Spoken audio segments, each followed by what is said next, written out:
Welcome. So we're back with another video. I haven't picked up many subscribers. I'm still trying to push it. I'm just going to do a video every day. See what happens. Today I think I'm going to talk about perception and how things look and what they really are and what they seem to be. And in reality,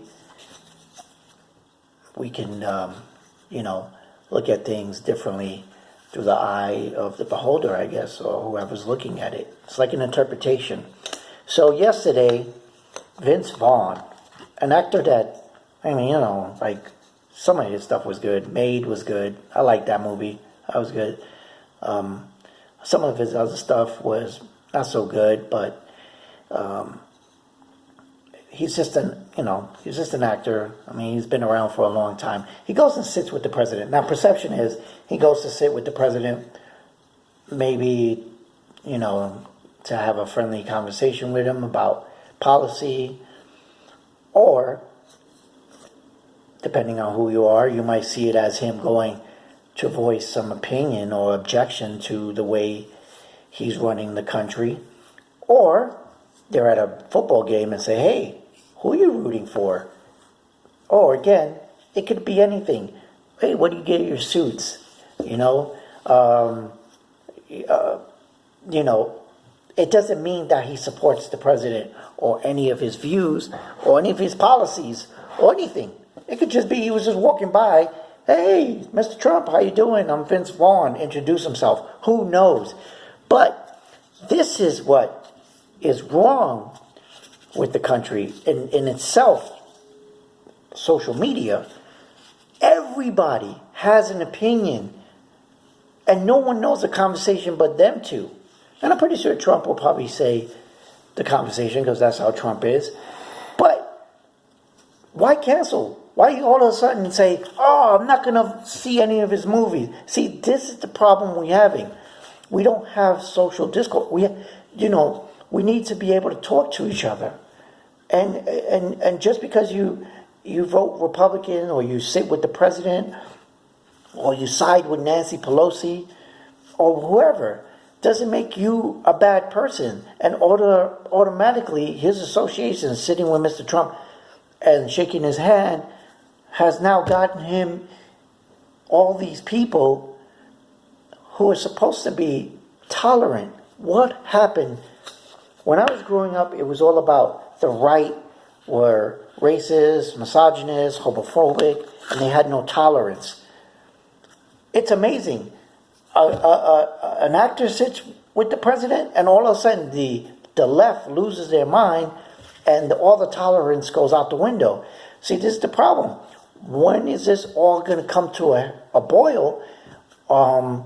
And people just not going to want to go to a restaurant or go frequent a baseball game or whatever because half of the people in there voted for Donald Trump. And then this is why we don't have, people able to sit down and talk to each other and focus on the differences and see if there can be something. We used to have that. I mean, I don't remember it ever being like this. But, of course, we didn't have social media when I was a kid, so it was people's views and opinions were kept within. And I think those were better times. I think people were happier. You could go home and voice your opinion or pick up the newspaper and say, I disagree with that. And you could go about your business happily with talking with people, co-workers, people on the bus, people on the subway, and you didn't even, have to ever have any kind of disagreement or argument or anything, because those views were kept internal, and I think people got along better.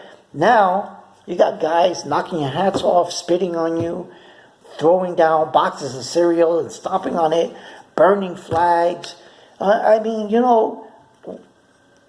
The tolerant left is not tolerant at all.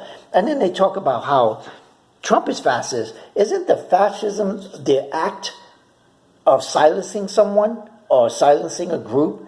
I mean, in the definition, that's what fascism is, and that's what the left does. Antifa does this. BLM does it. LBGTQRSTUVWXYZ does it. All these groups do it. They silence people when they want to be heard, but they don't do it constructively. They're anarchists about it, and you'll never get your point of view to anybody who has conservative views or doesn't care, or just centralists.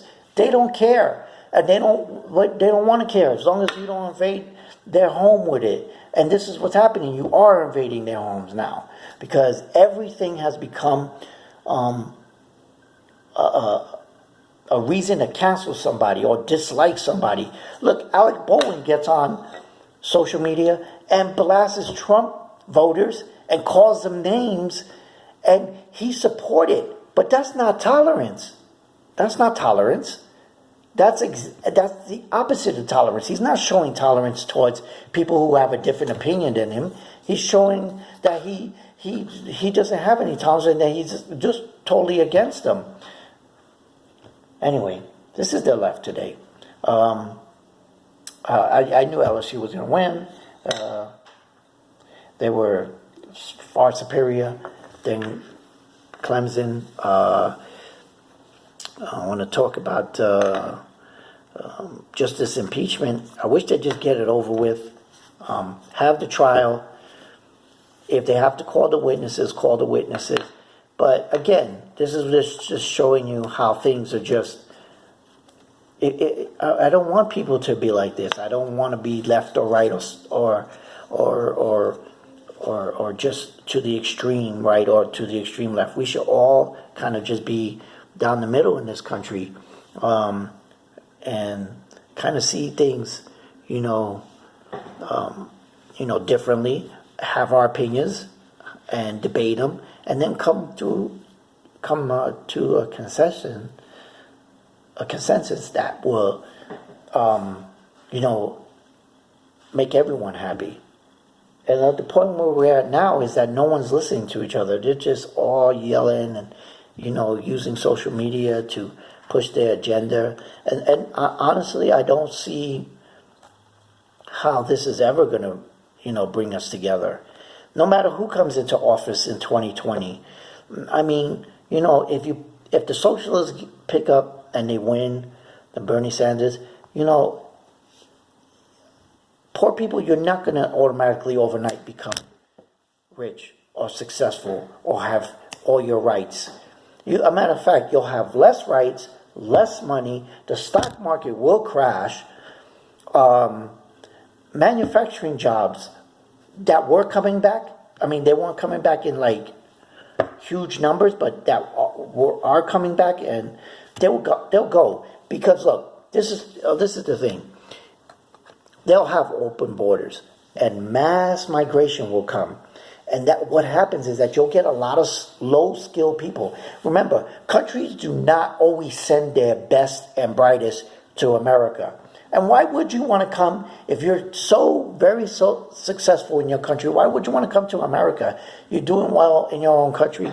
You're not going to just get up and leave. And so we're not getting the best and brightest. So pay wages are going to go down. And regardless what the left says, oh yeah, we're going to mandatory make the federal wage $15 an hour. Employers just won't employ. They'll just make less product. There'll be less stuff on the shelf. There'll be a higher cost. It doesn't work. Socialism does not work. It's not for the people or by the people. It's always for the top tier. It's only going to benefit the people who are at the very top. And they're going to be living in those gated communities with those armed security guards. And you're going to see that there's just going to be a very big disparity between the very rich and the very poor. And the very poor are not going to get better. That's not how this socialism is going to work. It's not going to be like, oh yeah, you're going to have free Medicaid, you're going to have free college, you're going to have all this stuff. Eventually, someone has to pay for it. And it ain't going to be the top, because they're going to be like, well, I'm going to protect my interest. take all my money and go away from the country. And I'm not going to try to help this mass migration of people coming into the country freely, open borders. As a matter of fact, you don't even have a country at that point. You lose your sovereignty, you lose your country. But that being said, even if it, in the first couple of years it worked, it'll eventually collapse. It's a bubble. It'll just collapse. And of course, the first people who will suffer are the people on the lowest part of the scale, which are the low-skilled workers, uneducated workers, and most of those are going to be migrants that come over, and they're escaping poverty to just end up in poverty. So I don't care what Bernie Sanders says or Elizabeth Warren. The socialist program, AOC, all of those people, they're I don't know which economists they're listening to, but they will sink the country. The country will go the way of other countries that went socialist, like Venezuela, and we'll be standing in bread lines. Because again, if you raise the price to hire workers, then companies will hire less workers, make less product at a higher cost, so that they could still stay within business, so they can make the product. And then what are you going to do? You're going to fine them, penalize them? They'll just close shop and say, okay, I'll open in another country that's, that's more competitive. Or just, they'll just close up, and then we'll have less of that, which is always something that consumers end up suffering. Would it be food? Would it be necessities like toilet paper, soap, toothpaste, things that are basic needs? The prices of those things inflation will just be mind-boggling if we vote socialist. So anyway, I'm going to leave it like that because this video is running a little long. I'll come back at another time with more stuff. And again, comments. The most important thing, have your friends and family watch. I need views. Views are more important than anything else. But thanks again. We'll see you soon.